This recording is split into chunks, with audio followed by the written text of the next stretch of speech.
அனைவருக்கும் வணக்கம். நான் பிரபாகர், ஜோதிடர். ஓம் சிவாய நமக. சிவசக்தி திருச்சிற்றம்பலம். இன்று பிறந்த நாள் காணும் அனைவருக்கும் வாழ்த்துக்கள். இறைவனுடைய பரிபூர்ணமாக உங்களுக்கு கிடைக்கட்டும். உங்கள் மனம் எதை என்னை ஆசைப்படுகிறதோ அந்த ஆசை நிறைவேறட்டும் என்று எம்பெருமான் சிவபெருமானும் அடியேன் வேண்டிக் கொள்கிறேன். இப்போ நான் என்ன சொல்ல போகிறேன்னா, இந்த திருமணம் நடத்தக்குள்ள ஆணாக இருந்தாலும் பெண்ணாக இருந்தாலும் இருவரும் இணைக்கக்குள்ள அந்த திருமண நாளை எப்படி நம்ம அந்த திருமணத்தை நடத்தலான்ற சில விதிகளை சொல்கிறேன். முன்னோர்கள் கருத்து கொண்டு நீங்கள் பயன்பெறுங்க.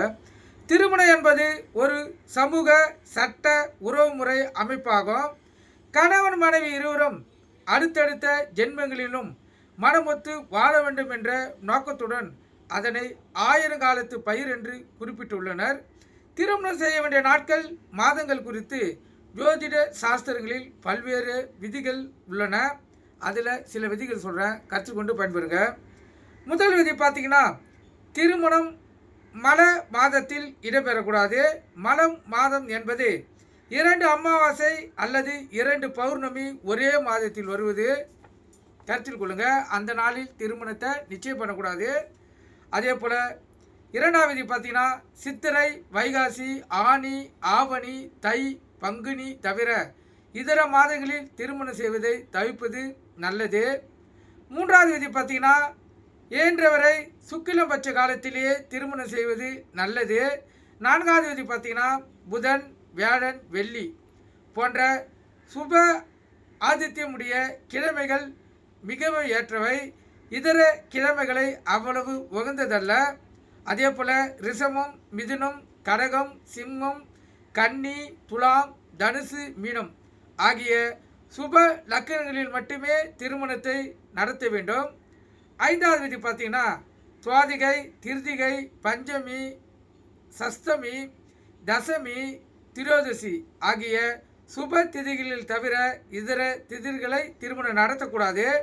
6ஆவது விதி பார்த்தீங்கன்னா, முகூர்த்த லக்கணத்துக்கு 7ஆம் இடம் முகூர்த்த நாள் அன்று சுத்தமாக இருக்க வேண்டும். கருத்தில் கொள்ளுங்க. 7ஆவது விதி, அக்னி நட்சத்திரம், மிருது பஞ்சமம், கசர யோகங்கள் போன்ற காலகட்டங்களில் திருமணம் நடத்துவதை தவிர்க்கணும். 8ஆவது விதி, திருமணத்தின் போது குரு, சுக்கிரன் போன்ற சுபகிரகங்கள் திருமண லக்கணத்துக்கு மணமக்களின் ஜனன ராசிக்கு 8ஆம் வீட்டில் இடம் பெற்றிருக்கக்கூடாது. 9ஆவது விதி பார்த்தீங்கன்னா, திருமண நாள் மணமக்களின் இருவருக்கும் சந்திராச தினமாக இல்லாமல் இருப்பது மிக மிக முக்கியம். 10ஆவது விதி பார்த்தீங்கன்னா, மணமக்களின் ஜன நட்சத்திர நாளில் 3, 5, 7, 12, 14, 16, 21, 23 இரண்டாவதாக வரும் நட்சத்திரம் திருமண நாள் தினங்களில் திருமணத்தை நடத்தக்கூடாது. கருத்தில் கொள்ளுங்க.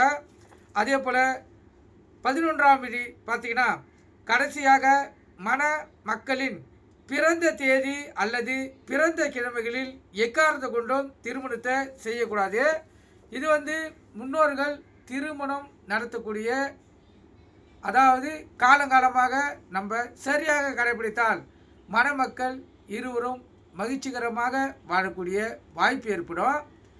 திருமணம் செய்யக்கூடிய இந்த காலகட்டத்தில் இருக்கிறவங்க இந்த விதிகளை சரியாக பயன்படுத்தி திருமண நாளை தேர்வு செய்தால் மணமக்கள் மகிழ்ச்சிகரமான வாழ்க்கை வாழக்கூடிய வாய்ப்பு ஏற்படும். நீங்கள் கருத்து கொண்டு பயன்பெறுங்க. நன்றி, வணக்கம், வாழ்க வளமுடன்.